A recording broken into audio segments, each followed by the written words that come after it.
Welcome to the Pop-Off with Gene Fitzmagic and friends. Your daily sports and entertainment radio show, live all over the world. You're going to want to hear what these guys have to say. With their hot takes, recaps, previews, and predictions, sometimes these guys might get along, but most times, they won't. So see what happens when these guys pop off about the world of sports and entertainment. Woo-wee! Okay, kids, we are doing the thing. Welcome to the Pop-Off. I am today's guest host. My name is Nigel Downer, but I am along here with the infamous James Woody. And for a couple seconds, you know, we had Caleb Pinkett here, and now he just kind of dropped out. So we'll have to make do without him, but I'm going to be your host for today's pod. And, man, Woody, listen, bro, if you could summarize NFL Week 1 in 5 words or less, what would that be?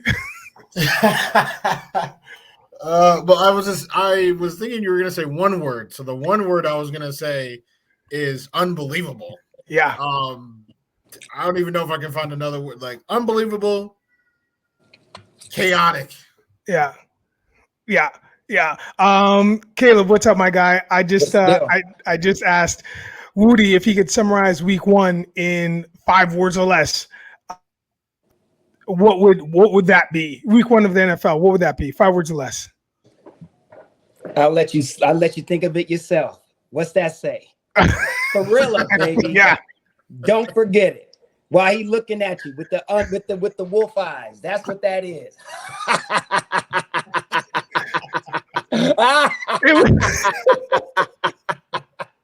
Yeah, that's what it was. Yeah. For a whole lot of people.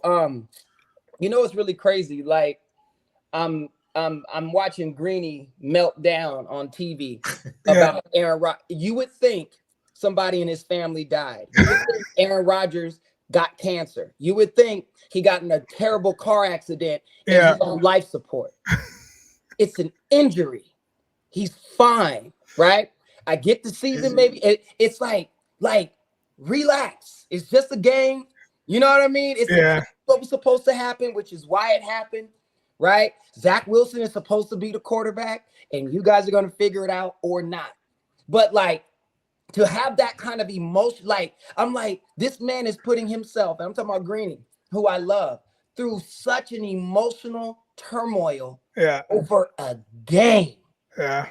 It's not even anything that's going to change your life or make anything. Like, dude, chill. Like, you know what I mean? Like, you gonna go home, be upset with your wife. You can't talk to you. Like, it ain't that damn serious, dude. Trust me, Aaron Rodgers is fine. Aaron Rodgers, because he's one of them. He's sitting back saying, this is what the universe wants. He's like, I guess that's it. Yeah. You know what I mean? Like, because do I think he's coming back? No, absolutely not. He's 40. You know how long it's going to take to rehab? It's going to take 8 to 12 months just to heal. Then another 6 to 8 months of rehab. And that's like 5 times a week.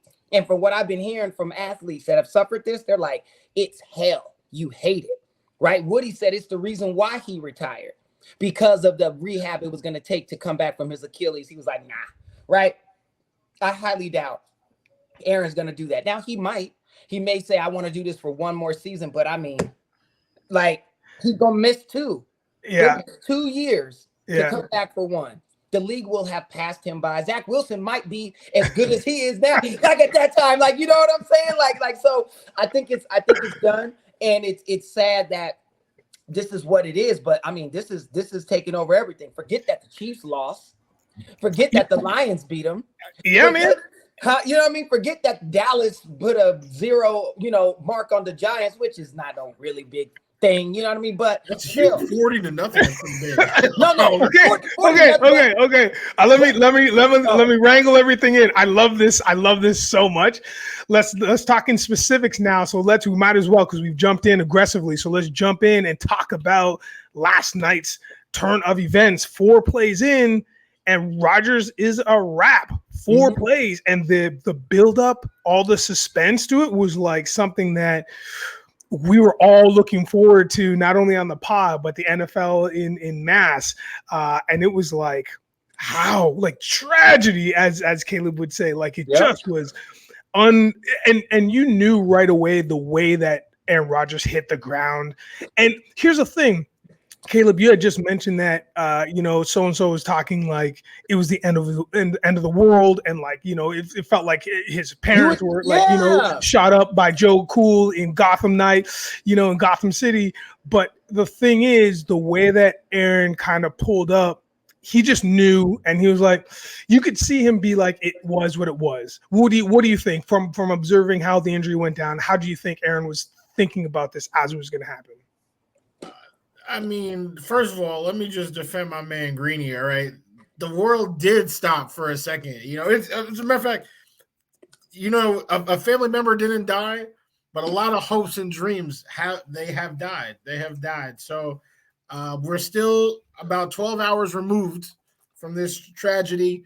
So let him give his eulogy. Let him try to grieve how people grieve, because there was a legitimate, it was palpable. You can almost taste it. You can taste in the air the Super Bowl chances of the New York Jets, and just like that, they're gone. Yeah. And like you said, I would agree with your belief that this is it for Aaron Rodgers. I don't think he's coming back. And I don't know what Greeny is saying, but if he doesn't feel like Aaron Rodgers is coming back, then that means that we are literally right back where we started. Like we playing a board game and just pick up the wrong chance card. Oh, back to go. Because now, we have this roster, don't have a QB. There's no one for the pickings. And, if the plan is, all right, let's just draft another young quarterback. We only have the roster that they have. Like the Jets only have the roster that they have for 2 years.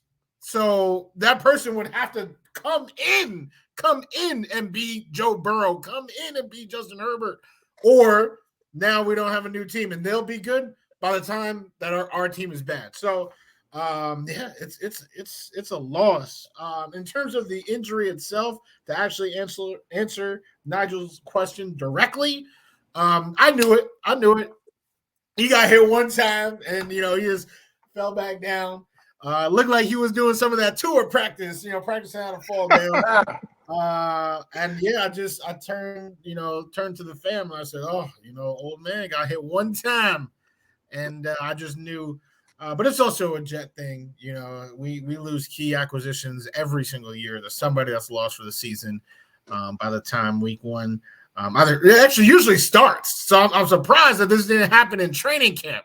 The fact that we even made it this far where it was actually on my television screen and him running with the American flag, I was like, oh, all right, we should have crossed the checkpoint, but not quite. 4 plays, and he was done maybe for his career. So just a crazy turn of events.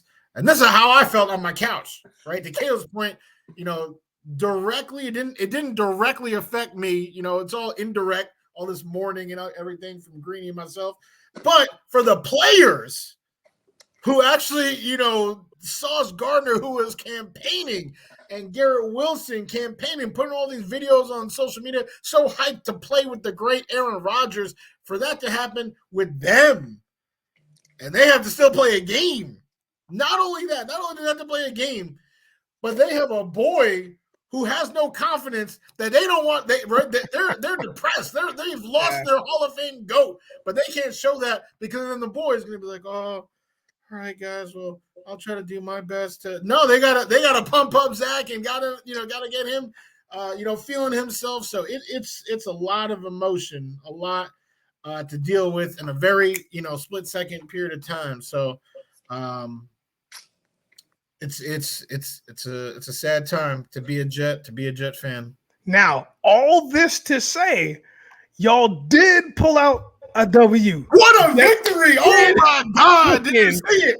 And so it's so bananas that the squad rallied. There it is, 22-16.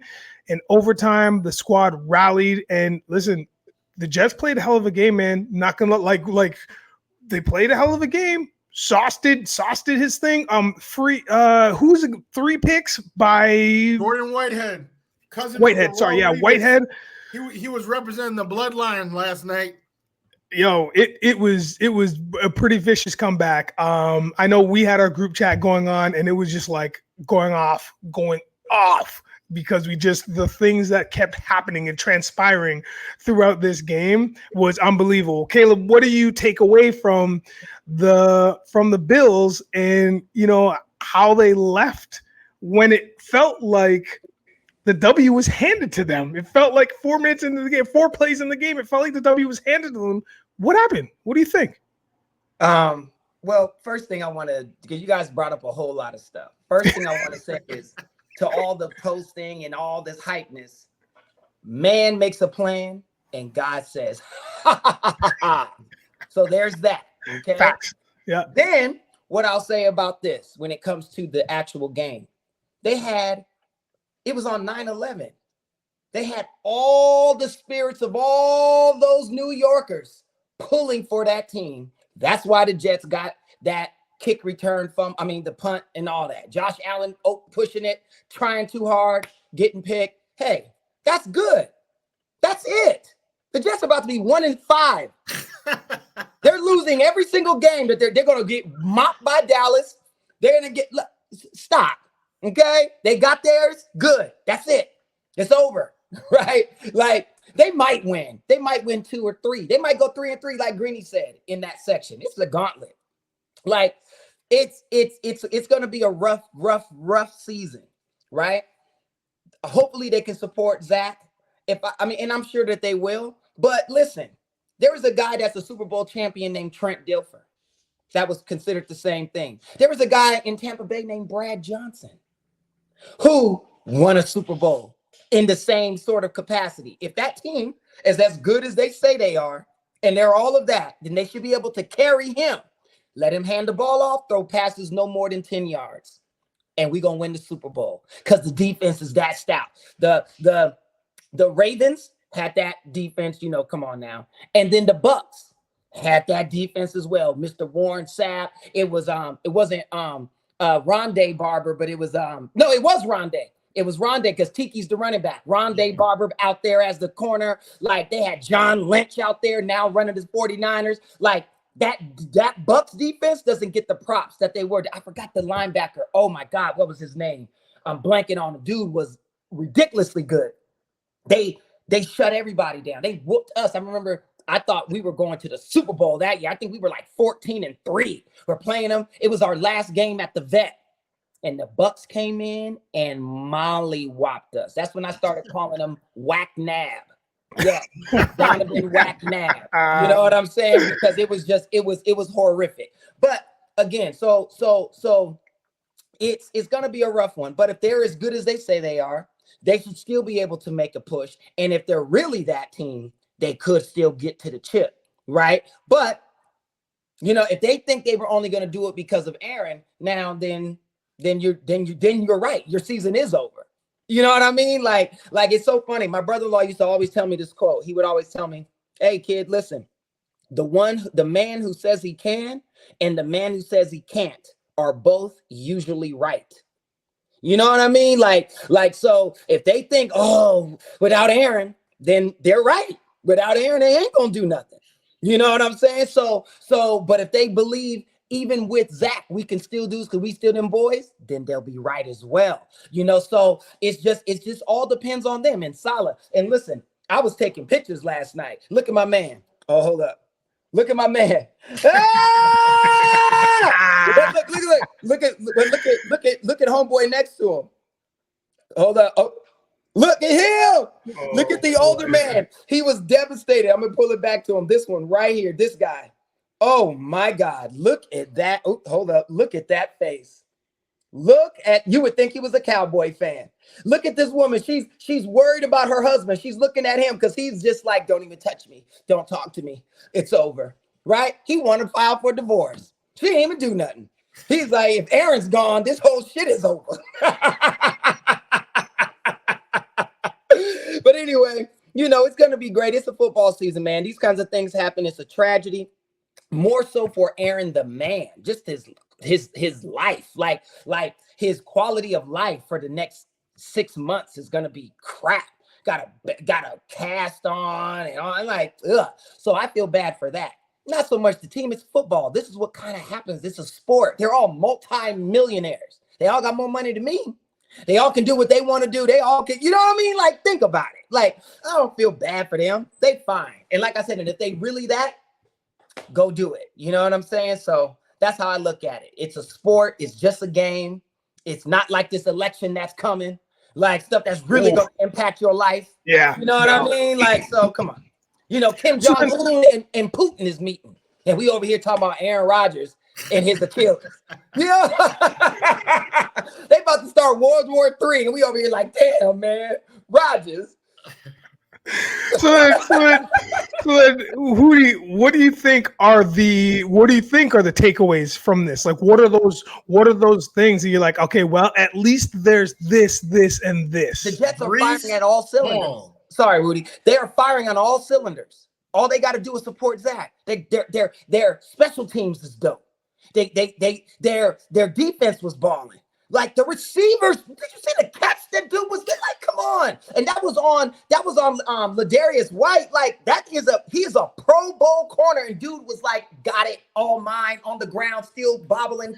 Like, come on. Those dudes is out here. So what I'm saying, you saw Brees. Like, are you kidding me? And I told Woody, if he was fast, they would have scored. And Woody's like, he is, but you forget, Torres ACL is still recovering. Like, listen, they're balling.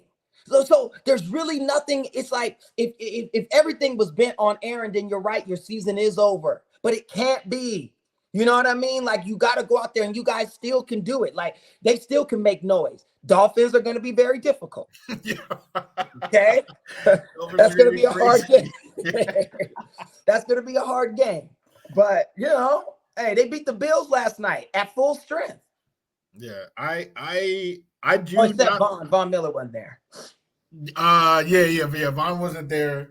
I do think that the Jets still have a chance. I still think that they can make the playoffs, no problem.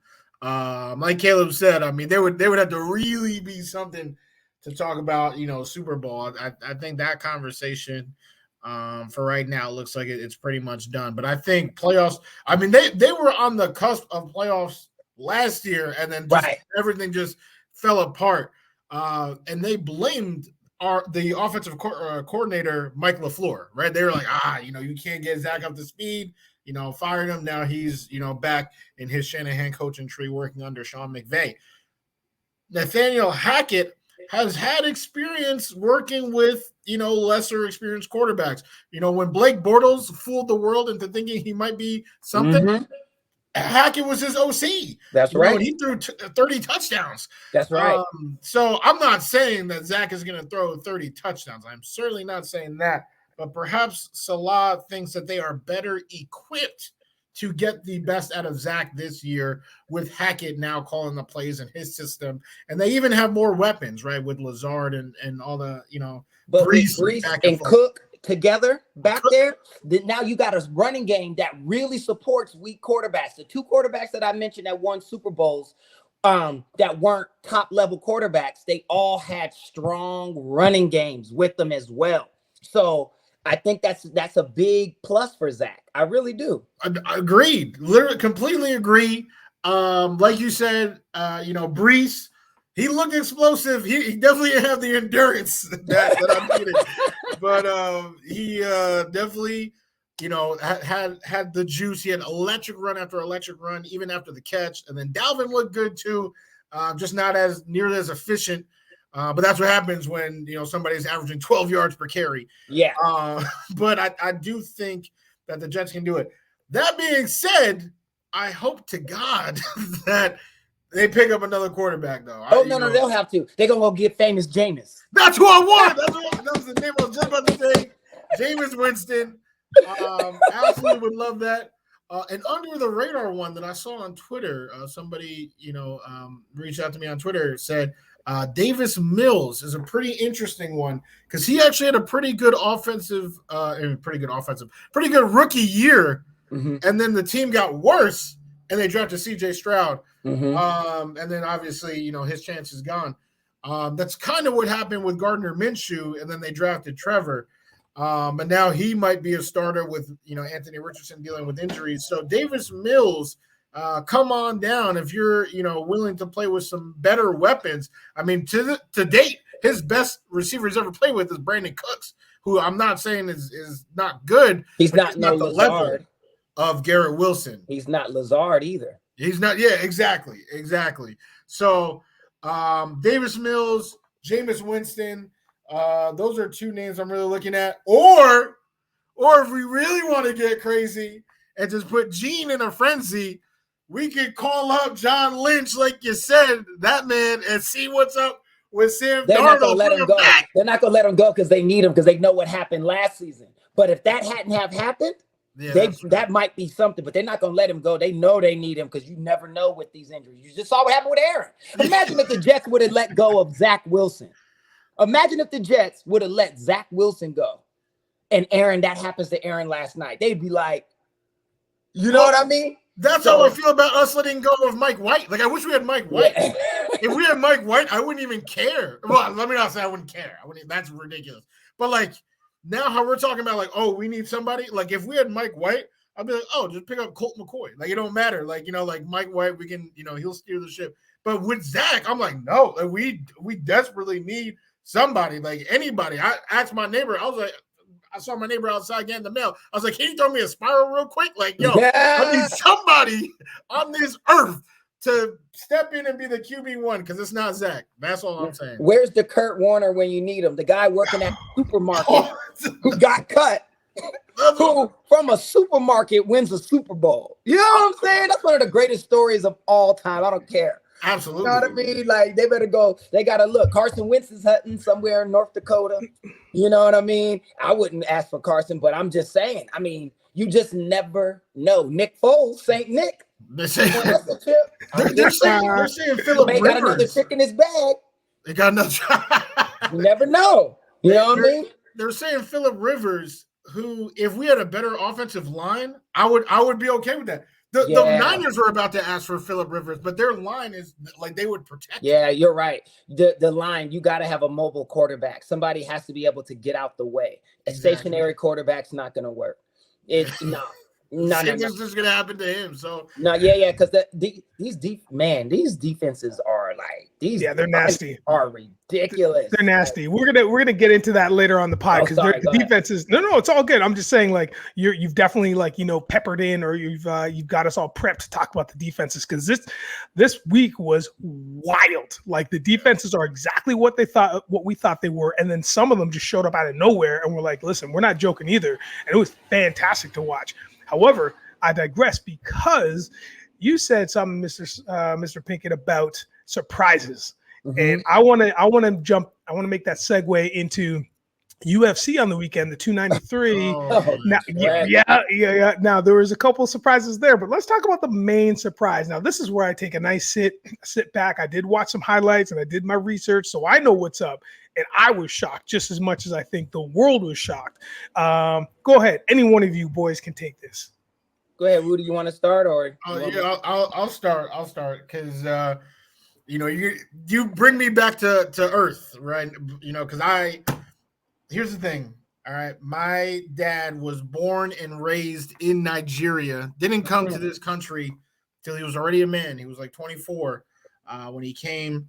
So these three African kings, when they just came up, in the UFC, two of them Nigerian. We talking Kamaru Usman, Israel Adesanya, Francis Ngannou, right? They were all champs in the UFC. I was out here, I was hyped. Talking about that, just eating some jollof rice, having a great time, right? It was Africa in the UFC.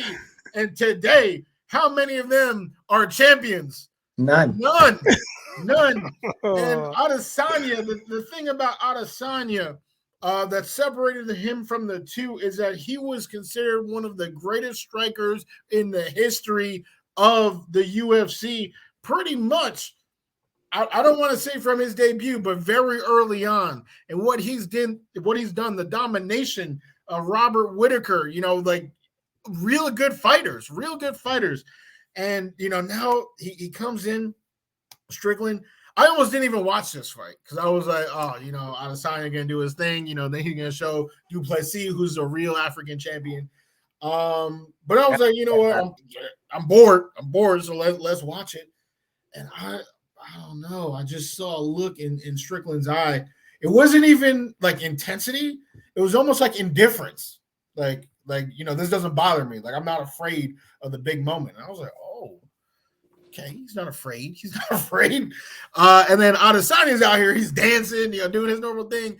And my wife is like, oh, he's just so cocky. And I'm like, it's confidence. It's all good. He knows what he's doing. And I'll just cut this story, 20 minutes short by saying he did not know what he was doing. All right. First round got hard. I thought he was going to get put to sleep. You can make the argument that with Poatan when he lost to Alex Pereira, maybe it was an early stoppage, whatever. It looked like he was about to get stopped for real, like go to sleep, take a Z-Quil that first round with Sean Strickland, but he was able to miraculously survive, but never, return the attack. I mean, he was literally 5 straight rounds of being the Jerry of the Tom and Jerry situation, like just being chasing and like just on his back foot. And, every once in a while we'll get a hook that barely lands, and they talk about Sean Strickland using the Philly roll, which, Floyd Mayweather, he's undefeated, with his elite defense.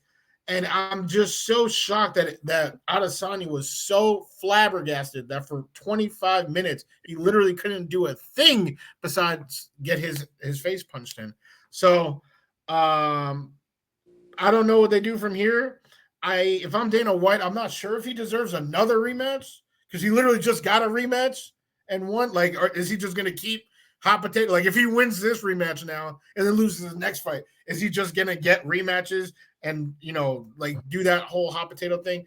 So it's kind of a crazy spot to be in. I know Dana White loves his, American champion. So I'm sure, he probably has his plan with that. But it's a sad day for me. And now, I don't know. Ngannou next month against Tyson Fury, but he's probably going to lose that too. So, but he's not even expected to win that. Like, I know, but see, that's the thing, right? Usman was the favorite and got surprised with a kick to the head. Adesanya, right? He was a massive favorite and now just got bodied here. Ngannou, massive underdog. Maybe that's what we need to change the vibes. That dude got thunder and lightning in this thing. Like, you do not want him to touch you. So, but I'll definitely say this. I agree with everything that you're saying. And, I'm a huge fan of the UFC. So I've been watching Adesanya. And, what Sean Strickland is a good fighter. Very good, right? He acts crazy, says all the dumb stuff to get attention, to try to build himself. The same way that my boy Kobe Covington does it. Shout out to Kobe. He's actually a really good guy. You guys wouldn't know it, but he is. Anyway, but Sean took this fight seriously. Izzy less so, because Sean Strickland got knocked out. His last fight, he got obliterated, knocked out first round. Well, the second to last fight, knocked out in the first round by Alex Pereira, who Izzy just knocked out, right? So when the dude that you just knocked the dude out, you may feel like, right? And there's also something that people don't recognize. Floyd Mayweather, people don't like Floyd. But one thing about Floyd Mayweather that is why he was undefeated and was able to do the things that he did up to the age that he did it, is because Floyd did not drink alcohol. Floyd did not get high and do drugs. Not saying Izzy does any of that, like getting drugs and all that. But what I'm saying is Floyd didn't put any poison inside of his body at all, because he knew that was the only thing he had, so he could be cocky to get all the money, so people want to see him get beat. But he knew, there ain't no way this dude can beat me. He drinking, he drugging, he out here partying. I don't do that. I'm on my stuff. Now, Izzy, who I love, but I've noticed this for the past 4 fights. Every single time Izzy is not training, he has a drink in his hand. He is drinking, and immediately after the fights, he's already drunk. And when you saw him with Duplessis, he comes into the ring, He's drunk. He's slurring. That stuff gets in your body. Your body doesn't perform at the same level that it would when you're giving it poison. That's like putting sugar or salt in your gas tank. I don't care if you got a Lamborghini. It's going to start going because you're not giving it what it needs. So when he needed it to be able to come back and do what he needed to do against Strickland, his body didn't respond. And Strickland was already ready and on him because Strickland knows how to box. And Alex Pereira is the dude that trained Strickland for the fight. He was his sparring partner, telling him where his holes are in his own defense, what to look for Izzy, and where Izzy is weak. Because he knows, because he knocked Izzy out 3 times. Right? So it's like it's the perfect storm and combination for something. Izzy should have been way more on for this fight, but Izzy wasn't. Izzy was worried about Duplessis. He wanted to fight Duplessis because he would have probably gotten up for that fight. But for Strickland, he wasn't. And then you see what happens, right? So that's what this is. And yes, he's going to get the rematch against Strickland because it's in the contract. And it's good for Dana. Dana knows that Izzy Adesanya is a star. He draws. People will pay to see him. He just lost. They're going to pay to watch this fight. And if he wins and he has to fight Duplessis, that's the biggest fight. It doesn't matter if Strickland wins again. And the Duplessis Adesanya fight doesn't matter. Without a title, it doesn't mean anything. It loses so much value. So it's in UFC's best interest for Adesanya to be champion and to fight Duplessis. Or for Duplessis to beat Strickland, become the champ, and then challenge Adesanya. Either way, there has to be a belt for theirs to work. And it's all about money. Dana don't care about nothing else except for the money. What's the fight that makes the most money? It is a business, right? So all of that comes into play, but I don't feel bad for Izzy because I think he did it on his own. I mean, he posted a video on Instagram. He drinking at breakfast. I was like, dude, you got this is ridiculous. Like, you know what I mean? Like, come on now. I get after a fight, you want to have a beer, you want to do a little something. Okay, cool. But it's a lot. You know what I mean? So I think all that stuff does something to your temple, so to speak. And the greatest champions that I've ever seen are the ones that were able to, at minimum, push it off. And the best I've ever seen never even let it in the system. So, there's that. Well, I think it's called liquid courage for a reason, right? It's you put it in, you're like, oh, I can fight anybody. And, out the gate, as soon as that bell rung, you could see the two stances were completely different between Izzy and Strickland. Like this, Strickland was already fired up. But I mean, most. He had nothing to lose, though. You're not wrong. So that makes him even more dangerous, which we already know. That's a thing. That's a real thing. When you have nothing to lose and you're going in there, you're already fired up because what that does is that puts the winner, the previous champion or the champion on their back foot the whole time. And so what they need to gain the momentum somehow. And to your point, Rudy, it never happened. Izzy never he never became himself again. He was never that former fighter that went up against Strickland from what I saw, which was once Strickland caught him with that right, boom, it completely turned him around, literally, figuratively, metaphorically, and any other lead you want to put on it. Turned him around and it was over, right? I want to make sure I get this quote right. And this is Strickland. This is post-fight. So he's got the belt in front of him. He's got his hat on and, he's doing his thing. He's like, I feel like I run my mouth so much that people forget I know how to fight. That's right. And I was like, ooh, that's a good quote by you, dog. That's a good quote by you. Like you put yourself in such a position now that you're like, listen, I can fight. And I like Strickland. I actually like him because a lot of stuff he was saying about Izzy, I agree with. He was like, ain't no more painted nails, ain't no champion with French tips. I was like, thank you. Like, come on, man. We gotta put a little masculinity on this stuff. Don't just come in with anklets and toe rings. You know what I'm saying? Like, come on, man. Toe rings. Come on, bro. You know what I mean? Like, I get it. Okay, I know Izzy can fight. He's a bad dude, but come on, brother. You know what I mean? Like I'm just saying. So it's good to put a little masculinity back up in there. So go ahead, Sean. Congratulations. But now Izzy's going to be ready. And now if Sean beats him this time, it's a wrap. It's over for him. Like no more championship runs. That's it. And he'll go down as the second greatest middleweight of all time behind Anderson Spider Silva. Yeah, that sounds about right. Woody, you had one more thing to say? I got a question for Caleb, actually, from that same pay-per-view. with the Aljo, with the phone, pulling up the phone, asking Sugar Sean O'Malley, yeah, for the rematch. I know Gene might be in line for the next shot. I heard that he could take him. He could beat them both.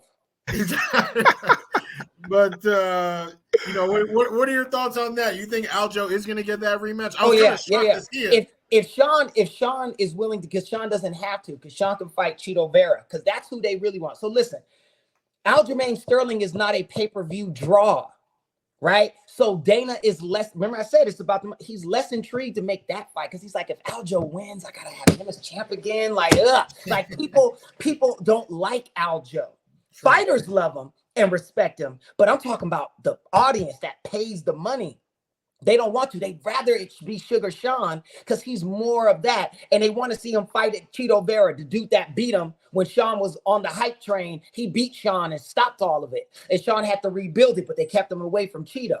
You know what I mean? Because Chito knew how to beat him. So now Sean called Chito out when he won the fight because Sean knows that's the dude that beat me. I got to beat him so I can feel like I'm the champ, right? So that is a bigger fight. But Aljo was the champion. And it was in his contract to have the rematch. So Sean, as a champion to champion, you got to respect that. Well, you're supposed to, and give him that shot, right? But and Aljo can beat Sean if he gets him to the ground. The problem is if, you know what I mean? And if was a fifth, my boy Izzy would still be drunk because Sean got that counter stuff and Aljo can't take a punch. You saw it because it didn't even look like Sean hit him hard. But the difference is when you're coming in, it's like that. I'm never good. I've never been great at math, but I know the idea of velocity coming forward, meeting another thing. It's like double or triple the impact. So that's what happens. So again, I think it'd be good if Sean honors it. That's a great thing to do as a champion. But I know it's not what Dana would like. Not at all. But he would have to honor it. And there you go.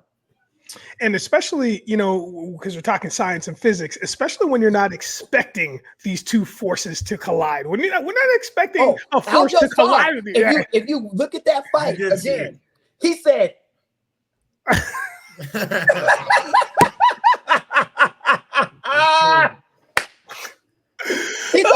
gonna block this one with my chin.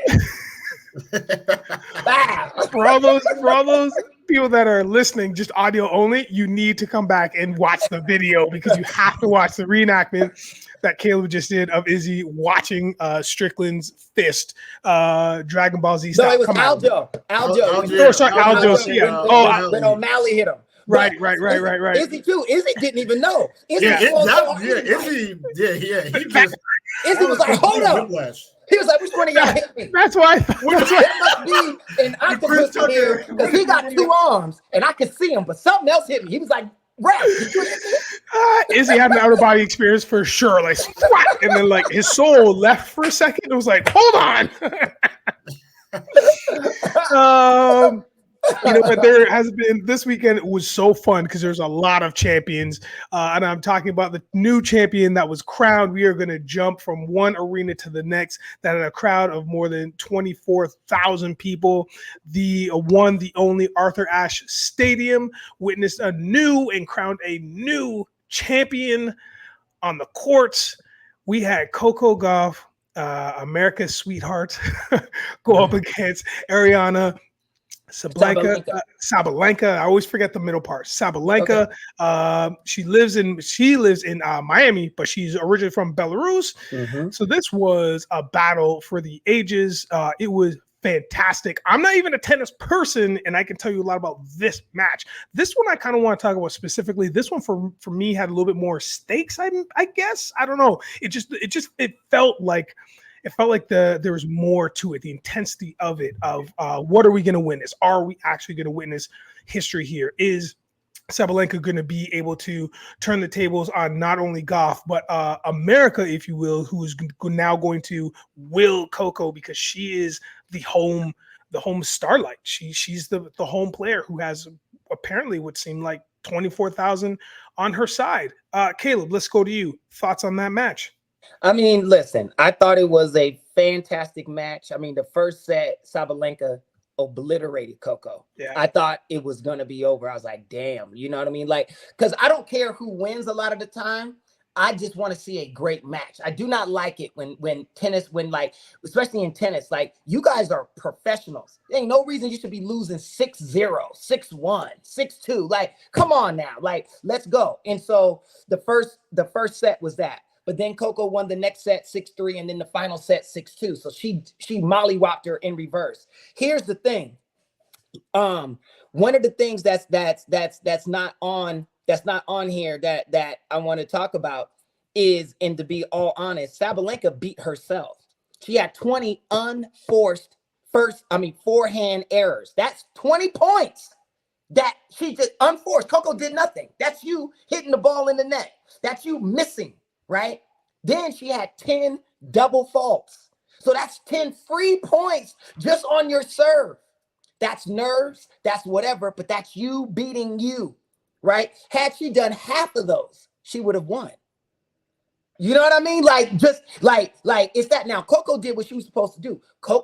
She stayed firm. She did her thing. Coco is a phenomenal athlete, running up all over the court, getting her shots in. But when you're playing great and your opponent is beating themselves, it's a wrap. What happens is you can play great, but when your opponent is playing great too and doesn't beat themselves, you get somebody called Novak Djokovic, who I call No Djokovic. 24 majors. Coco has 1, and America's like, ah! Serena had 23. like you got to put this stuff in perspective. Like, okay, now you're just getting started.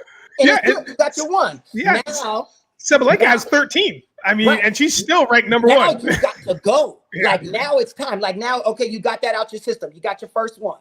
Okay. Now you in the game. Now you in the conversation. Let's see what you can do. She's only 19. She's young. She's got all the time in the world. But it was such a great thing to see her, because I've been watching this girl play since she was 15. Mm-hmm. And she is doing it. And what's really funny is the old number 1. Well, I don't want to use the word old because she's not old, but the former, there you go, the better word. Yeah. Former number 1 in the world, Miss Naomi Osaka, was there. Yeah. And she's just sitting there watching Coco, unemotional. Coco's like, oh yeah, and want to say hi to Naomi. Naomi's like, Coco, because in her head she's like, B word, you are done. Yeah. I'm finna whoop yo. And like, you here claiming my title? Yeah. She's like, okay. She's like, even though my flag says Japan, because I give my mama her props. Yeah. But everybody know what I look like. Y'all know what I really am. I'm black from America. I'm coming to get my title. Nah, I'm sorry, Miss Coco Bean, but I'm coming. So it's going. That was like, I love competition. So that was just phenomenal to me. But shout out to Coco. She deserved it. She worked hard. She finally got it. She made $3 million at 19. I wouldn't even know what to do with that if I was 19. $3 million. You know what I mean? So congratulations. But now her career officially begins, because now you're going to be taken seriously. Now you're a major champion. That changes everything. So yeah. Girl, them ladies gonna be gunning for her now. Like, before, she was just a feisty good player. Now you're like, oh, she's a major champion. Because now if I beat her, that means I could do that. That's how they start thinking. So it's gonna be great. But shout out to Coco Gauff. She deserves it. Fantastic tournament. Yeah, Woody, what'd you think? Did you get a chance to watch any of it or check out any highlights? I definitely saw highlights. I didn't see anything live. And I won't even lie. The highlights that I saw was only of Coco, right? So I didn't even see Djokovic do his thing. But that's even funnier, yeah. With Coco, I feel like they definitely done their part to build her up. Like, I'm not even gonna lie. Before last week, I never even heard of her one time, and now I feel like I know her whole life story. We've been born bred to do this. Like, I've been seeing clips of her playing tennis at 5 years old, 3 years old, dancing at the U.S. Open like 12 years ago. So, and just a very short period of time, I guess that's the way we live in now, of social media. I've just been presented so much information all at once. And the big takeaway that I had, that Caleb already said, that I'm just going to echo, is now the target is on the back. Not just, the opponents, but, that's also how media works. right? They build people up just to tear them down. So, just hope that, she got the good people, in her circle that help her just continue to compete hard and also give her support just in case, because we don't know when the media are going to turn, oh, she got caught jaywalking now, she's a pariah. We have no idea when that chip is going to fall. It's like a stack of Jenga, just the one, thing just in the whole tower. So kudos to her, congratulations, and she's only 19. Let's keep it rolling. And one of the things I just want to say, another reason why there's such a thing around her is because she's like the follow up, the heir apparent to Serena Williams, especially because they're both Black women, Black American women in tennis. So it's like she's gonna get all of that pressure as well. At Coco's matches, I've never seen so many Black women at a tennis event. Like, it was crazy. I was like, listen, Black people in general, bro. They're like, what's this, ping pong? Whatever it is, as long as she wins. Right? It was Black people in general, because when I watched it, I was just like, wait, this is... Kevin Durant was there. Yeah, Leon. Yeah. Leon, JT from the 5 Heartbeats was there. You know what I'm saying? Like, who the hell? Leon? You know what I'm saying? Like, it was crazy. So like, it's like a thing. So she's gonna carry a lot of unnecessary pressure. Definitely. You know what I mean? Like behind it, because you're coming up behind Serena Williams, and you don't have the gifts that God gave Serena. Power, strength, size, all of that. Coco's a lot smaller. She's really fast and really good, fast. But she don't have like that thing that Serena did. You know what I mean? Even at a young age, when Serena was a lot smaller, you know what I mean? She still had that speed and power, right? So Coco's gonna have to develop more of that with her game. You know what I mean? Because it's hard to move like that for a long, long time. If you look at Djokovic, who's been playing forever, he moves when he needs to. It's not the whole time. Like Alcaraz right now, he's 20. He's all over the court. Ding, ding, ding, ding, ding. And by the time he's 24, he'll have to figure out, because your knees, because tennis is worse than anything. It's stopping on a dime, turning. You see, like trying to hit the ball, they be stretching and the splits, and like telling you, man, like it's rough. So it's gonna be interesting. But she's young, so she got it for another like at least 5 years moving like that. Oh yeah, absolutely. And Sabalenka, she's a hard hitter. She's almost in between, like the Williams sister. She's almost like in terms of body type and in terms of the way she plays, because she makes the noises when she hits, and she's very strong woman. I hate that. I know. I be sounding like I'm watching something else. I know. They be like, what you watching? And that's why I tried to. Like, that's what they call it, tennis now. Mm-hmm. That's why I tried to say it so fast, because like I hope it doesn't go. Just nasty. In the middle of the day, that's what you watch. Headphones on, in the afternoon. Okay, you get after it. I promise, it's tennis. So you have like Sabalenka, she's going off, but then again, to your point, Gauff, she is so quick because she's little, so she's very quick. So she had no problems going corner to corner, going side to side laterally, no problem. Nope. The only noises she were making were her sneakers going with the stop, with the stop. Yep. It was wild, but again, youth is on her side. Yes, of course, at 19 years old, you're going to chase down every ball that you know you can get, even balls that you know you can't get. You have no business doing it. She was doing it, and then too. 100%. So it was just really interesting to watch that game. I really loved it. And I think you brought up a huge point, Caleb, and that is something that you would only get if you listen to the post interview with her or with Sabalenka, if you listen to that post interview, or if you're like reading a bunch of articles, because I'm not sure how many people touched on it. But Sabalenka herself said, the good news, it's me against me. The bad news is that I'm still having issues playing against myself. So she recognized it, and she answered that question out the gate. She wasn't shy about it either. She was like very forthcoming. She also said something that was very funny, and it's so funny. A friend of mine used to always say, "There's truth in jest," right?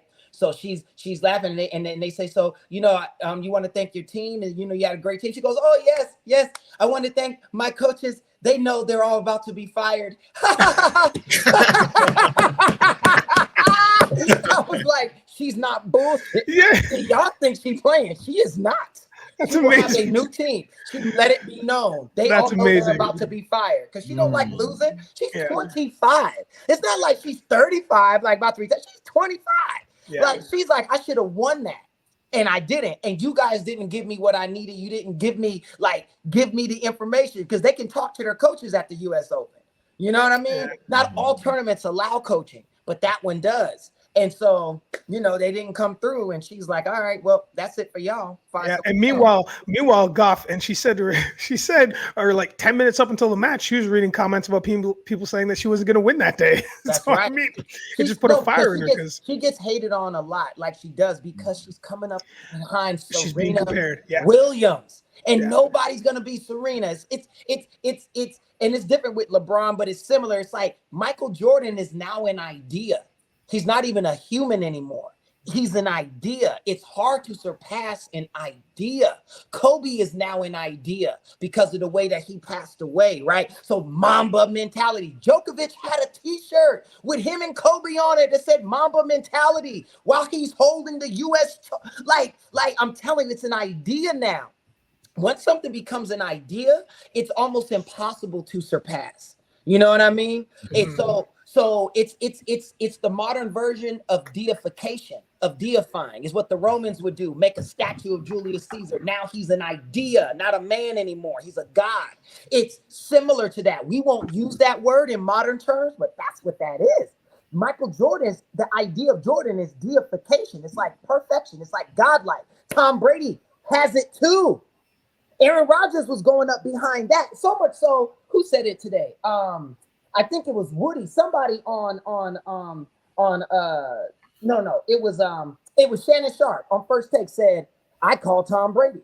I'm like, Tom Brady's 147 years old. He's like, call Tom Brady. Like, it's because the idea of Tom Brady, he can do it. It's like, no, he can't. You know what I mean? But it's I'm telling you, man, that when people get when somebody deifies and they become an idea, it's impossible to surmount. So Coco is in a losing battle. She got to just be her and don't worry about Serena. Like, don't even think about it because you got one and she got 23. 22 more majors just behind her. Yeah. Djokovic only has 24. Like, think about that. But think of, how hard that, she got to just let that go. Don't listen to the haters. They're always going to hate on you. You're a black woman in America. Like, what the unfortunate part is that she's young and the social aspect of being an athlete is almost part and parcel now. So, I mean, you're right. She just needs to dial that back. She just needs to know what the importance of that is. I agree. But it's a huge component now, right? Of these young kids coming up who don't even let's not even get into basketball or football, but yeah. And on that note as well, living in that jet stream, and you were talking about the deification of athletes. Listen, if it wasn't for The Last Dance, like that came out in 2020, people would have forgotten that he was a human being if it wasn't for The Last Dance, because that just kind of reminded us again. Just oh yeah, he's a real guy, because he was turning into that idea, but now at least he's kind of humanitized again. But he's a human. Right. But what I mean is, when you think of Jordan, I know what you're saying. Perfection comes to your mind. Absolutely. He's a shoe. Yeah. You know what I mean? I know. It's wild. I'm trying to tell you, man. He's an image now. He's just the jump man. It's an idea. It's so much bigger than flesh and bone. Mm-hmm. You know what? Let's get back to bigger things that happened in week 1 of the NFL, because one of the big things that happened is we're talking about the AFC West. We are talking about the Kansas City Chiefs on Thursday.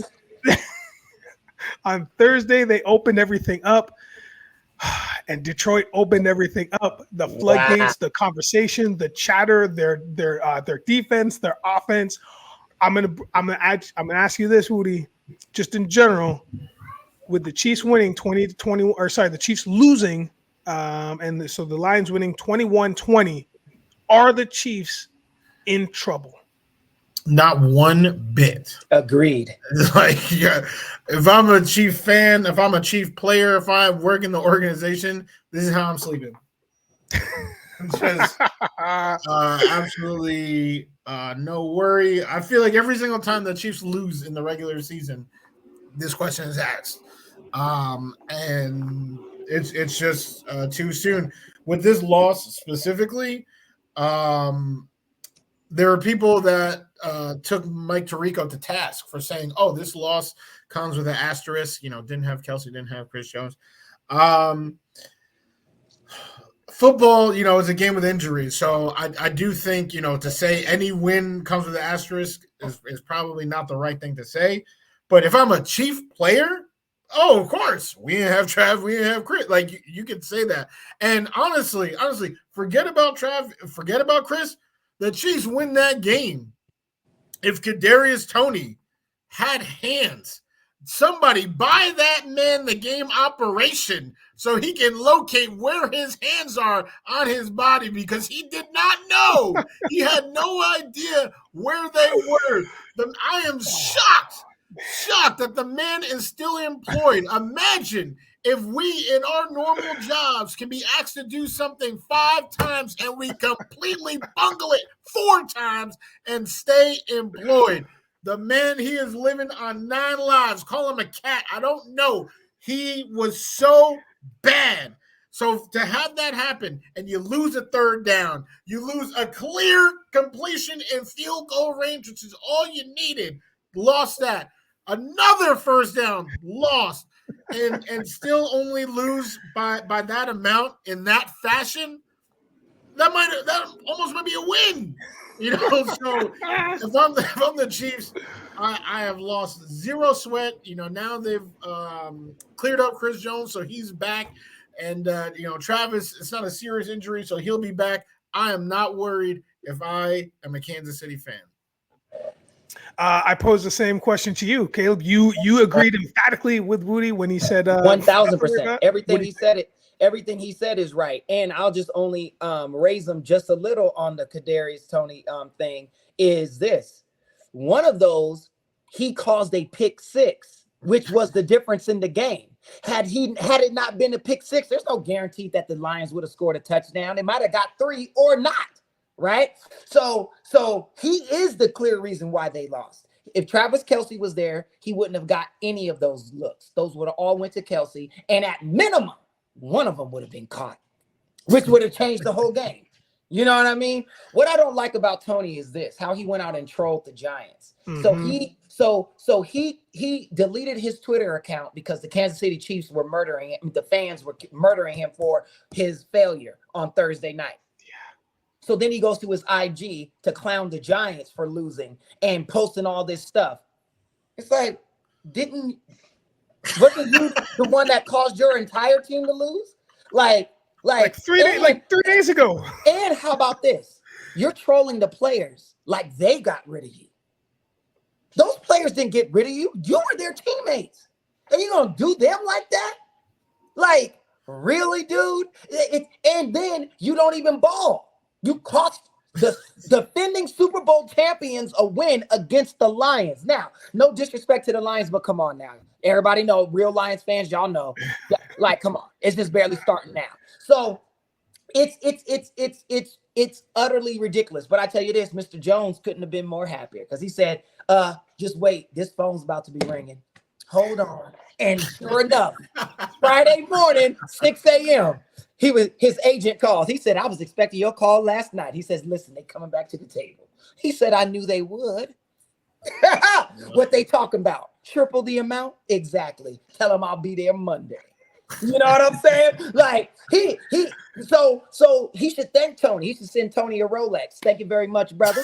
Because of you, I got the deal I needed. And now they back. Kelce is coming back. You already know he wanted to play that day. Yep. You know what I mean? Yep. So they are fine. They are fine. They got one loss, and now they gonna Patrick gonna be looking to come back because they didn't take that loss well. Like that wasn't supposed to happen. Not at all. So, and to your point, though, Mahomes, he still went 21 for 39, 226 yards, 2 touchdowns, and then that one int that wasn't even his fault. Like he still put up numbers. It's like 1,000%. That's my point. So that's why I agree with Woody 1,000%. Like what? The Chiefs are fine. They are actually the most okay in the AFC West. I mean, well, look, never. I won't get into the Chargers, Dolphins. We stick it on to this one, but yeah. Yeah, we'll get there. So we kind of touched on it, but we didn't really go into too deep. Let's have a couple minutes or a couple seconds to talk about, Kelce and Jones. So obviously we all know, I think we're all in agreement that without those two players or with those two players, the outcome's a little different. Jones different. Yeah. Quote unquote, right? Jones forfeited $500,000, a $500,000 workout bonus. He accumulated $50,000 fines, all these things, and now he was scheduled to make $19.5 million this season, and he was sitting at home, and they said the money is significantly more than what, and it's only for one season. They might be giving that joker $30 million, 35, like it's something like that. It might be close to 40. I'm dead serious. Mm-hmm. You know what I mean? And he's gonna get a crazy deal. So, it's Kelce's coming. Like I said, they're fine, man. Like there's nothing to worry about with the Chiefs. You just Tony needs to shut up and play ball. You know what I mean? Like that's what I'd be saying. Like you shouldn't be saying nothing. He needs to be quiet and start catching with his hands and not his elbows.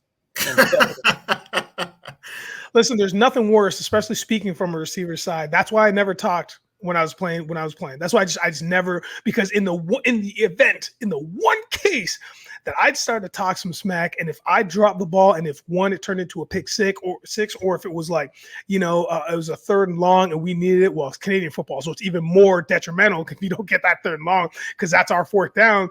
If you don't get it, them DBs, they're in your head, man. They're in your head. The future. I'm in my own head now because I'm like, anytime I say something, am I going to be able to redeem myself? Am I going to be like put up or shut up?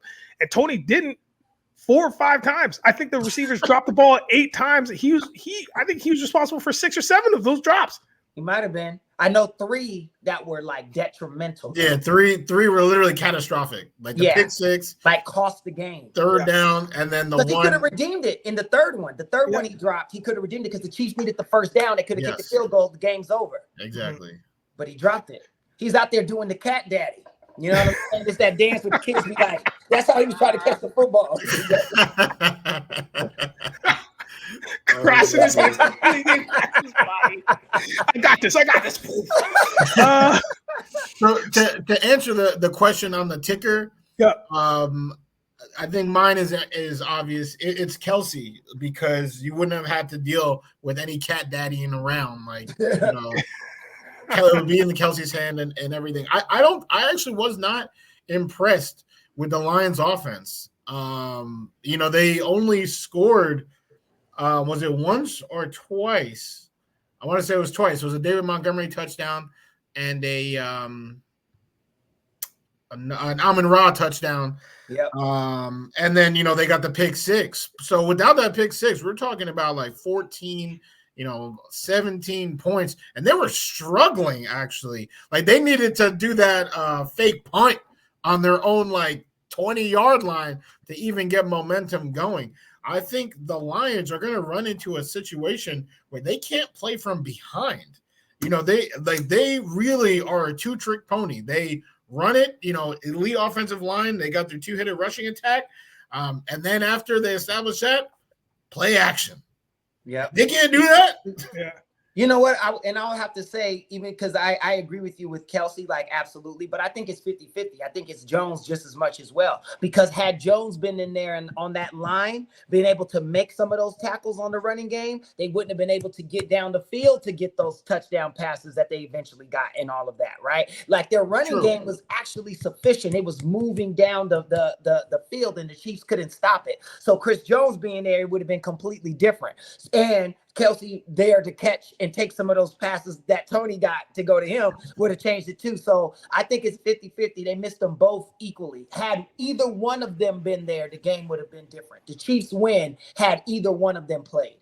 I agree with that. If either one of them was there, they would have won. Yes. Because there would have been stops on defense that they didn't get, or there would have been catches on offense that they didn't get. Right. Yeah. Okay, there it is.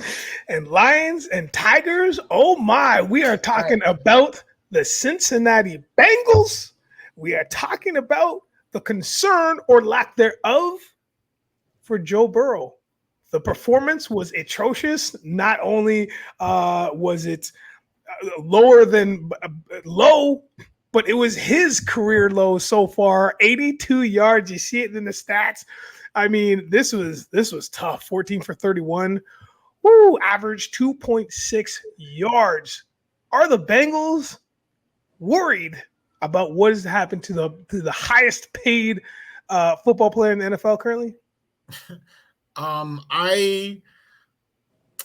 mean, it's not the Chiefs, but I don't think they're concerned about Burrow either. Unfortunately, what I've come to learn this past weekend is that sometimes there are just teams, or maybe it's organizations that just have your number. The Bengals themselves actually, had Patrick's number for quite some time. Patrick, 0-1, 0-2, 0-3, some big losses. And then you got the mayor of Cincinnati talking about Patrick take a paternity test, all this nonsense because they had his number. Josh Allen. I think Josh Allen's a fantastic quarterback, but the Jets seem to have his number. He's averaging an absurd amount of turnovers per game. In the Salah era, they have his number. And I think the Browns, a team that Joe Burrow literally has not beaten, they have his number. And this year specifically, the Browns defense is a little bit more powered. They got Zadarius Smith, so it's not just Myles Garrett by himself. Even though I don't know if you guys saw the clip, but Myles Garrett was literally doing like basketball moves to get into, he was crossing over to get into the backfield and give pressure to Burrow. So with that and Zadarius Smith, I think a couple of teams are going to be surprised with how stout that Browns defense is. I think, the whole world kind of saw it and was like, okay. But I just think it's a matter of that matchup just not working out well. I would not be worried whatsoever. I'm not sure who they face in week 2. But if I'm that team, I am probably going to shake it in my boots. Mm-hmm. Oh, it's the Ravens, actually. So I don't know how much shaking they're doing. But it should be a good game. Jackson didn't have a great game yesterday. We'll talk about that later. But here's the thing. It's like putting Garrett over top of Burrow right in the center. That's not new. That's nothing crazy. And it's not something that should have, dumbfounded the O-line, the Cincy O-line, but it did. It shook things up. But on top of that, to your point, Woody, the Browns have and showed up. Their quarterbacks showed up. The weather was garbage, but also Cincinnati was playing that weather. Cleveland was playing that weather. So it's not like a huge point, but it is something that never helps a quarterback or never helps a receiver. It just puts more of the ball on the ground. And also there is pressure right through that middle there with Garrett just leading the charge. I mean, if my guy's flexing by doing like basketball crossovers, that there's going to be an issue there. Caleb, what did you really like from this game from either team, or what didn't you like? Well, what I liked the Browns playing the way that they did. I like to see Deshaun Watson getting out there, and he didn't have a great game, but he played better than Burrow. Mm-hmm. You know what I mean? It was between them. It was $449 million on the field with just 2 players. It's ridiculous. And one of them played like they only gave him $20 in some envelope. You know what I'm saying? Like, just before the game too. Just before the game too. It's like he was coming out of prison. Like it was the longest yard. But I'll tell you this. I think Burrow is a fantastic quarterback. I don't know what was wrong with him. I don't know what happened, if he was shook. I don't know if the $219 million made him start seeing things differently. That's what happened to my boy Ricky Vaughn. I'm a big Major League fan of that movie, that series. And then number 2, Vaughn gets paid and he starts wearing suits. He gets a new girlfriend and, he starts changing his ways. And everybody's like, what the hell? Maybe that happened with Joe. Maybe he got that 200 million. He was like, listen, I'm a brand now. Yep. I understand why everybody is so ashamed of me hurting myself. You know what I'm saying? He's like, I'm not going out there to hit. I am a brand. Yeah. You know what I'm saying? I've got to think about the whole, I doubt that, but I'm just saying. So, it just sucked. He had a bad game. We're going to see what he does next week against the Ravens, because the Ravens is going to be hyped. They got out of the game. They're really hurting because losing J.K. Dobbins is bad. And I feel bad for him. Yeah. That's who I feel bad for, because he ain't had a Hall of Fame career. He ain't had all these years like Aaron, where Aaron can sit back on his bed full of money and chill. That kid ain't got no money like that. You know what I mean? And his career might be over. He just came back from a torn ACL, and now it's an Achilles, and he's gone again. Like, dude, how old is he? 23, 24? Like, he's no older mentally, than that. That's very hard to come back. And like, mentally, that's the hard part. And can he be that kind of player again with those Right, of course. kind of injuries? Right? Like, there's a young Bijan coming up in college that, it's just, that's who I actually do emotionally feel bad for. And he hasn't been getting no play, like no talk about his, because Aaron dominates everything. And I understand why. No disrespect to Aaron, but I mean, that poor kid is bad. So anyway, but the Ravens, they're going to be ready. And they see the Bengals, they like, oh, y'all limping a little bit. You got a thorn in your paw. We coming. You know what I mean? Like we coming. So it's gonna be interesting to see, and trust and believe. Lamar Jackson is gonna want to show up Joe Burrow. Believe Definitely. Yeah. That might be like, that rivalry is so intense. Yep. Yeah. Yep. He gonna say, y'all should have gave me 219. And I think speaking of that money, I think part of the reason why he did play so bad, why Burrow did play so bad, was because of that comfortability of that cash in your pocket. That's my point. Like, I'm not gonna. Yeah, listen, man. I think I'm gonna highly endorse that is part of the reason why he didn't play like a baller, because he's like, I am the baller. I'm the show. I'm gonna have to disagree. I think he's a competitor. I mean, Patrick got paid an absurd amount of money, and his competitive drive did not diminish whatsoever. People have bad games. But have you ever seen Patrick? Has Patrick ever had a game that bad? Oh no, but Patrick is also, but he's the best quarterback in the Burrow league. beat Patrick damn near every time. I think Burrow is at minimum 3 games to 1 against dude. You know what I mean? 4-2. It's something. But I know Burrow's winning. I know if there's a series, he's winning. He's the Alex Pereira of the exactly. So it's like, it's a little, you know what I mean? But I do believe, I'm not gonna say that he just because he got paid, but it does do something. Yeah, that's what I mean. Yes. Make you start looking at stuff a little differently. You start to come down a understand, bit. I'm a brand. I got to protect myself. Maybe I don't dive after that ball. Maybe I don't stand in there and take that hit, because I don't need to do that no more.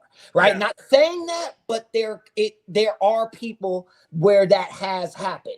You know what I mean? So, and Burrow is a human being. Last time I checked, he hasn't deified yet. So he might have deified in Ohio, in the state of Ohio. Right. He might have deified. Meaning he's susceptible to those kinds of things. Yeah. You know what I mean? And it was bad weather. He's like, ooh, I don't want to try too much. And don't forget what I said. His injury really is. He could be nursing that too, keeping it social. Right. To be honest. You know what I mean? Like, he's like, this thing ain't a little, So, yeah.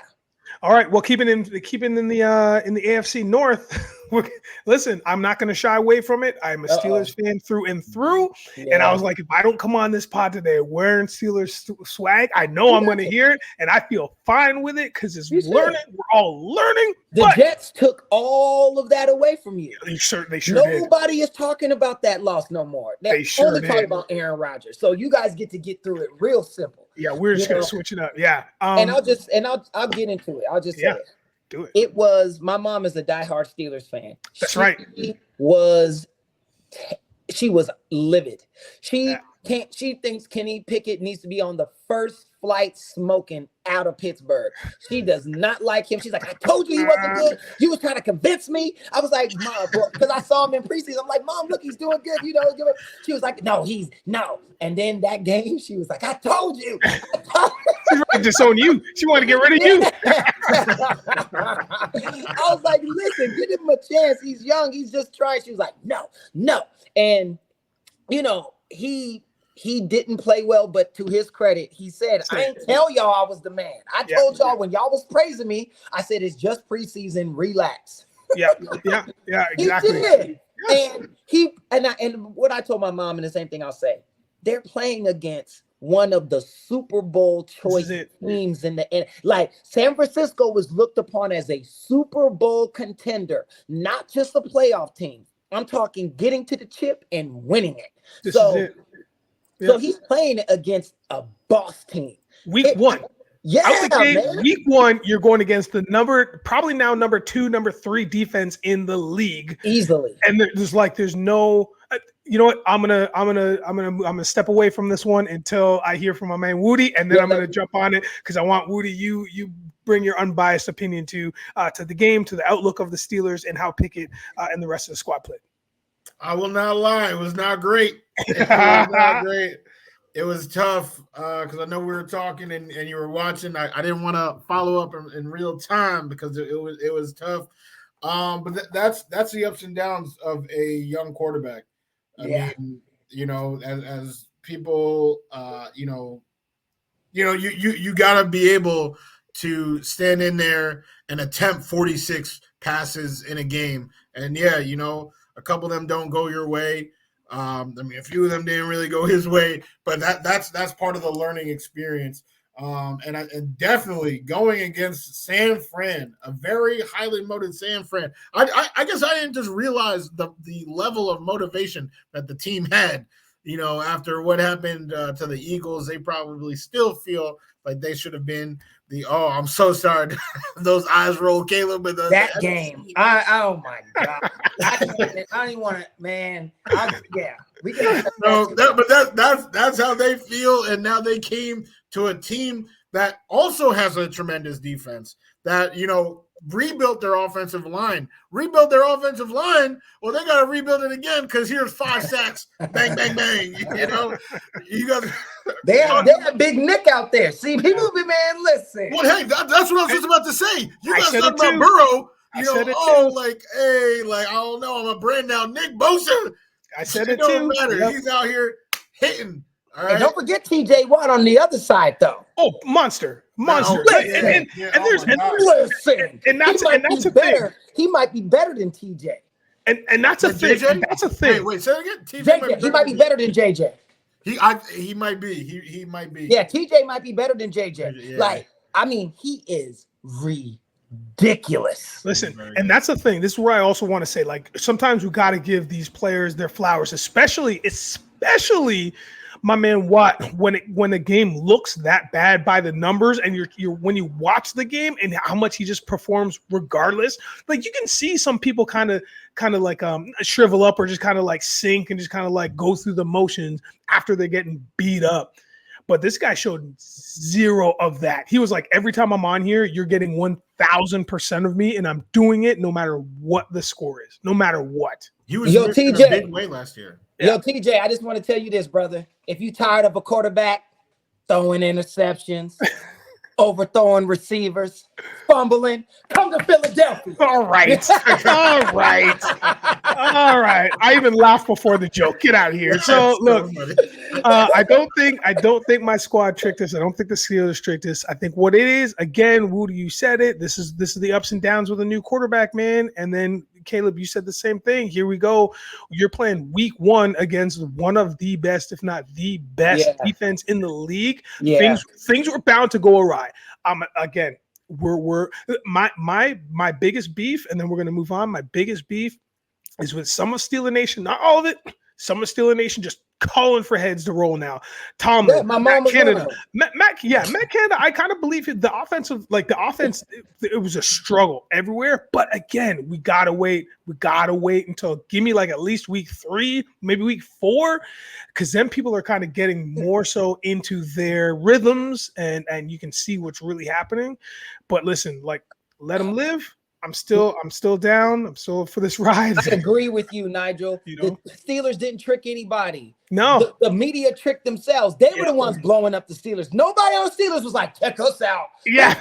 They wasn't like Sauce Gardner and them all on IG and all that. Like, no disrespect, but you know what I mean. They wasn't doing that. Yeah, nobody. No. That Literally nobody. Media. Yeah. That was the media doing that. So the Steelers ain't tricked nobody. Yeah. They ain't never said they was going to be nothing like nothing. Because Mike Tomlin don't even allow that. Yeah, you know what I mean? Exactly. So, we know what happened to the last guy that did something right. like that. Dang. Yeah, I have three of his action figures. Guess where they are now? Not in my home. That's where they are. They're not in my home. But yeah, they didn't. So they didn't trick anybody. That's the media doing that. Yeah, I won't lie though. Next week is gonna be tough. They facing the Browns. Yeah, that's gonna be nasty. I think that. Hey, listen.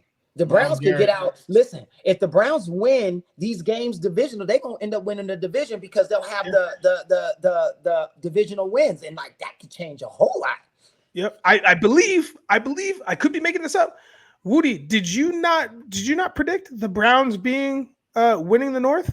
I feel like you said that. No, I had the Ravens, but I had the Browns making the wild card. That's right. That was it. Yeah. So definitely. We'll see. I mean, again, it's just week 1, so like, everybody chill out. Exactly. However, there's zero chill. How much a game can change everything. Yeah, everything. And there's zero chill, and also the game didn't change much with the Dallas Cowboys versus the New York Giants. How about them Cowboys? Yeah, their defense is real. Like, definitely Dak real. is still who he is. Yep. He is turning into a Trent Dilfer. Like, and no disrespect to Trent, no disrespect, and Brad Johnson, but he's like that. He's just game managing. Listen, I don't even know if he attempted to pass more than 10 to 12 yards. Like, everything was there. He did a couple. I'm exaggerating, but for real, they were keeping him in check, and that defense was just. I mean, shit, they were up 16-0. Like, you know what I mean? Like that. So, hey, it's a real thing. They've always been good. Their defense is now elite, and now it's gonna be up to Dak to do what he needs to do when they need it. And I think they need him to do less now, which would be to his benefit. But it's only one game. It's only one game, because I saw Dallas beat the Minnesota Vikings like that one week, and then the next weekend I saw them beat them. So it's just, you know what I mean? So we shall see. But great win for them. At least we know the Commanders will come in third, like we said. I don't know about all that. You think the Giants are gonna turn it around? Yeah, what? I mean, I don't think they're gonna just get beat up, dude. Shut out the whole season. I think they will put up some points. No, I think they will too. But that was like, I'm not gonna lie. That was ugly. To not even get a field goal is a tragedy. And we talked about some of the best defensive players in the entire league. We said Nick Bosa, we said Myles Garrett, we said TJ Watt. Allow me to mention Micah Parsons. Yes, right up there with all of them. Oh yeah. Without question. He is a game changer. But I think, because I was watching the that game, and most of my friends, my brother-in-law and everybody, I guess my sister-in-law too, they are Giants fans, right? So I be there's actually more Giant fans in my ear than Jets fans. But I'm a cordial, New York, say lucky, everyone in New York. So I wish them good luck, and they had a good drive. They were on the 8-yard line. They had a good drive. A good drive. 8 yards away from the end zone. False start. Botched snap. Punt block. Touchdown. Hey. And that was it. That was the end of the game. That was it. Crazy. Listen, it reminds me of one of my favorite lines in my favorite movie, Top Gun, the original Top Gun. Maverick is upset. He comes to the locker room. Jester got him in the dogfight. Locked him in. He lost. He's out. He comes down to the locker room. He's pissed. And Jester says, "Hey, kid, listen. That was some of the best flying I've seen yet. Right up to the point where you got killed." Yeah. yeah. That's what it was like. Y'all was looking good right up until you weren't. You know what I'm saying? And that was it. And it speaks a lot to Daniel Jones. Yeah. Come on, man. That's somebody who robbed their team. You want to talk about the money? Yo, hey. Daniel Jones is a thief. He should just be wearing those the Hamburglar. That's how he should come out for every game.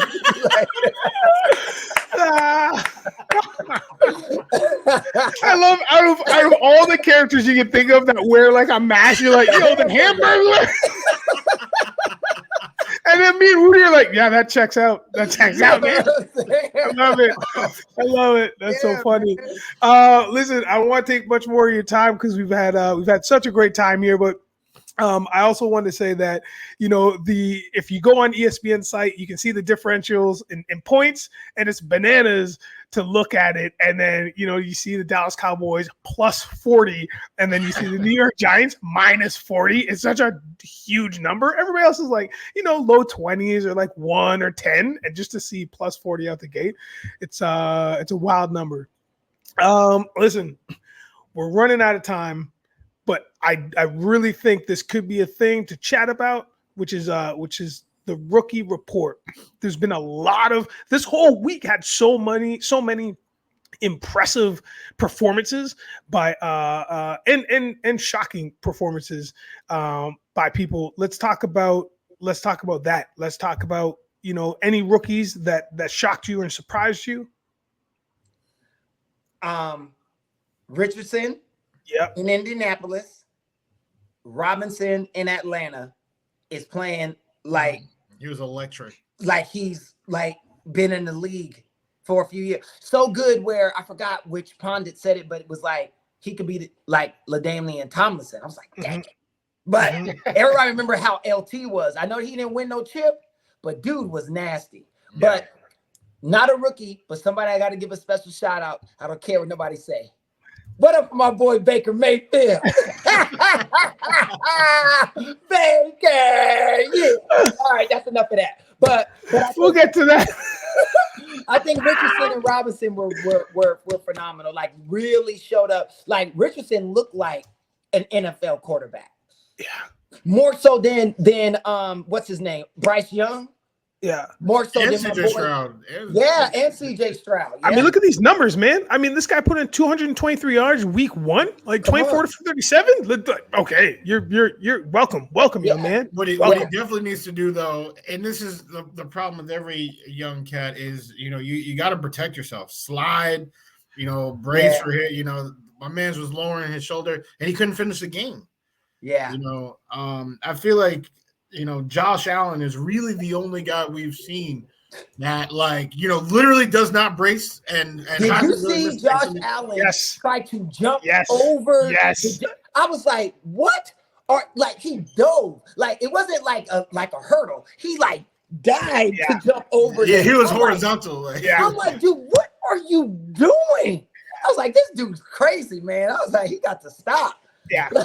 At that point, you don't got to try and be a boss. Like, we understand, the situation that you're in and the urgency and, you want to get your team fired up. But listen, bro, you also want to keep your body intact. You know what I mean? You don't want your limbs flying from here and there.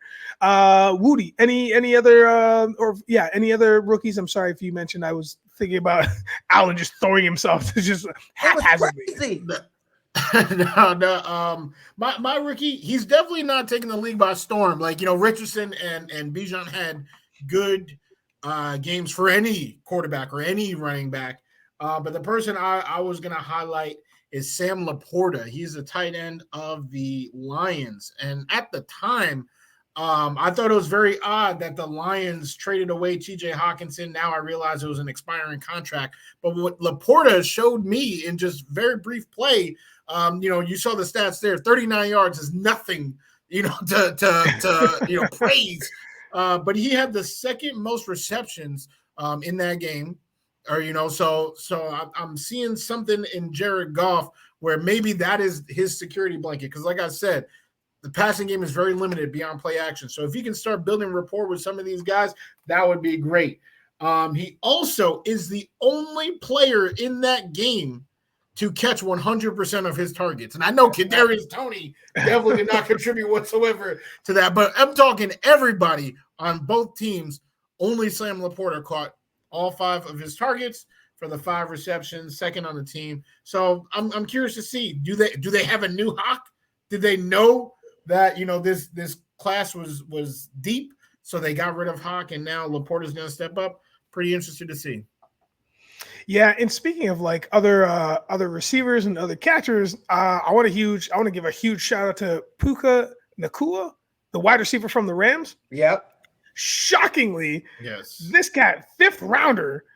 This dude goes 10 receptions for 119 yards. Like what? Like what? Unbelievable. And it's baffling. If you watch some of the highlights from this game, this dude I couldn't believe it, by the way. Yeah. Yeah. I know. Like the Rams, like, are you kidding? I didn't expect them to do anything really this season. They already beat Seattle. They're already 1 game up on Seattle, who I thought was going to be second place a lot. Yeah. Matthew Stafford. Yeah, man. Stafford was putting the ball in the hands. He's putting it in the breadbasket. So it was and putting it in places where the DBs can catch it, man, or couldn't even have a chance at it. So I want to give him a shout out for sure. Listen, last but definitely not least, I want to make sure we talk about all these surprises, but let's just have one surprise each that we saw from NFL Week 1, which has dominated our conversation today because it's been just such a surprise. There's been so many things that have happened. But Caleb, let me go to you first. Is there a player or is there a team? No, it has to be the Rams for me. The NFC West was a very surprising thing for me. To see the Rams beat the Seahawks was, oh my goodness, I was not expecting that. That changes my whole perspective on that division. Mm-hmm. And also to see the Cardinals almost beat the Commanders. I didn't think the Cardinals, I expected them to beat the Giants. 0. Right? Look, they were like it took the Commanders had to get it together to beat them. Mm-hmm. You know what I mean? And I'm surprised. I'm like, yo, that NFC West can one of those teams can end up beating somebody and messing somebody's whole season up, losing to a team like that. That was extremely surprising. So I'm gonna say the NFC West, big, my biggest surprise. Nice. Because I was not expecting neither one of those teams to do anything. Yeah, love it. Woody, what do you got for us?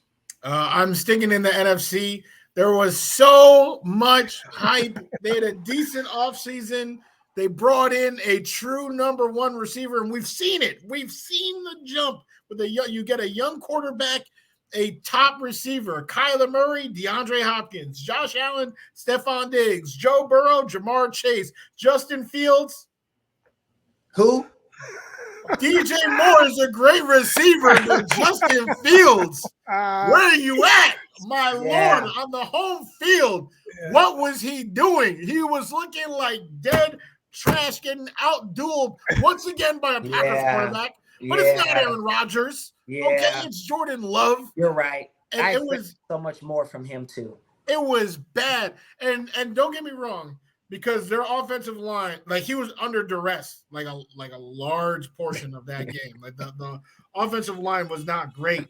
But we've seen young quarterbacks, he just does not have the proper throwing mechanics, it almost looks like. He cannot complete a pass. Trevor played behind a bad line. Kyler with that DeAndre Hopkins team they had the 30th ranked line and they went to the playoffs. So it's yes, he's under duress, but he is so mobile. When you are able to get out of the pocket, then this should be your bread and butter. Sam Darnold can make a better throw running to his right than Justin Fields, and to the left. Justin Fields, he might have to, just suit up as a running back, because I don't know if quarterback is for him. Well, listen. Yeah, it looks like. Don't you ever say that. Stop that. looks like the NFC is going to dominate the biggest surprises because I've got two. One for sure is the San Francisco 49ers. I cannot give them more love. That was a surprise. What was a surprise for me was how well they were an oiled machine on both sides of the ball and how fast it happened. Like they came out. Every team comes out with the best intentions and comes out fired up, but they came out like the Super Bowl is next weekend. You know, like they just came out like, hey, remember how we didn't make it? Well, we're the momentum didn't even leave. You know what I'm saying? So that's why to me it was surprising to watch. Like I watched my team just getting gobbled up early, and I was just like, oh my gosh. So that's why it was a surprise to me. Not the surprise necessarily that they were good, but that the momentum had just not left. Right. 100%. And also a surprise to me, but not really, because kids, I called it. Mr. Love, I called the Packers like 3 weeks ago. I was like, you've been talking big on him. You have. I was like, Jordan Love, man. And again, like here are the stats: 15 for 27, 245. I mean, that's 3 TDs. I mean, that guy's not messing around. Again, Caleb, you said this early in the pod. This is only week 1, but some of the stuff that we saw this week was super impressive. He's sufficient. He's good. Now we're watching. Like once you do something, it's like now you're okay. Like now we're gonna see. Now you're gonna get held to the same standard of all the good quarterbacks. It's no longer, he's no. Yeah. You know what I mean? So now you're arrived. You proved that you could do it. Now there's no more excuses. You're gonna get treated the same way. You know what I mean? So especially because the man that trained you up is out for the season. Yeah, that's a whole other thing. Sucks. Listen, I hate to leave it on such a downer. My last name, deal with it. But we did the thing. We did the thing. Be sure to tip the waitress. There you go. 95 minutes of pure love and pure shock and awe. We did it. I'm so proud of us. You know what? I would be remiss if I didn't do the usual Gene thing. Gene, shout out to you, my guy. Thanks for letting me do the pod. And also, we'll see you in a couple days. But listen. Gene purposely didn't show up. He purposely did. You know what I mean? Like, probably. You're probably right. He did take the longest to reply in the chat. You know, that's right. He was really hurt. I think Gene was really hurt. I think so too. The video, the dude's crying.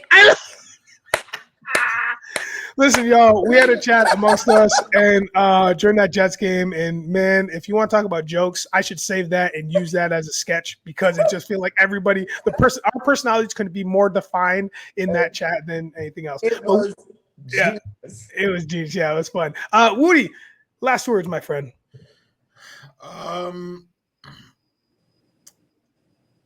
Jameis, Gardner, Sam, if you can hear me, give Joe Douglas a call, please.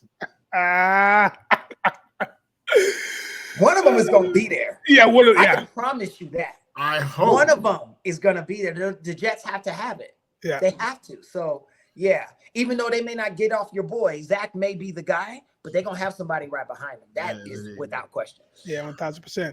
Caleb, my guy, last words of the day from you, sir. Hey, man, listen. We are on the journey of a phenomenal football season. Yeah. Everything I thought was going to be is completely different. Even my boys looking, I saw 16-0. I was like, oh, man, we about to rout these dudes. Yeah, right. Not even close to it. I'm like, man, we better hope we even get to the playoffs. Listen, Matt, let me tell you. Those Patriots were picking our defense apart. Matt was dotting all over the field. You would think he was playing Madden. I was like, look at this. I couldn't believe it. And Hurts couldn't do nothing. You mean to tell me we got 16 points in 45 seconds, essentially, and then we only scored 25? Really? We get 9 more points? Man, all field goals. I'm scared. So I don't like it, and Morris don't like it either. So I'm gonna leave it at that. Fred Love is the Brooklyn way, everybody. We'll see y'all. You're not wrong, man. Mac Jones, 316 yards. That's bananas to me. Listen, man. Hey, Enjoy the day. It's Tuesday. There's many more days in the week. The weekend is almost here, kind of, but not really. I've been your host, Nigel Downer, on behalf of James, Woody, Caleb, and Gene, who couldn't be here, Pat, who's in the back. Thank you so much for listening. You've been listening to the Pop-Off. I'm not going to buy a hat today because it already got here. Have a good evening, everybody. Peace. That's the Pop-Off for today, folks. Thank you to all of our listeners, as well as our producers, Patty Puddles and Fareed Kameo. And make sure you tune in tomorrow to hear what these hooligans will pop off about next.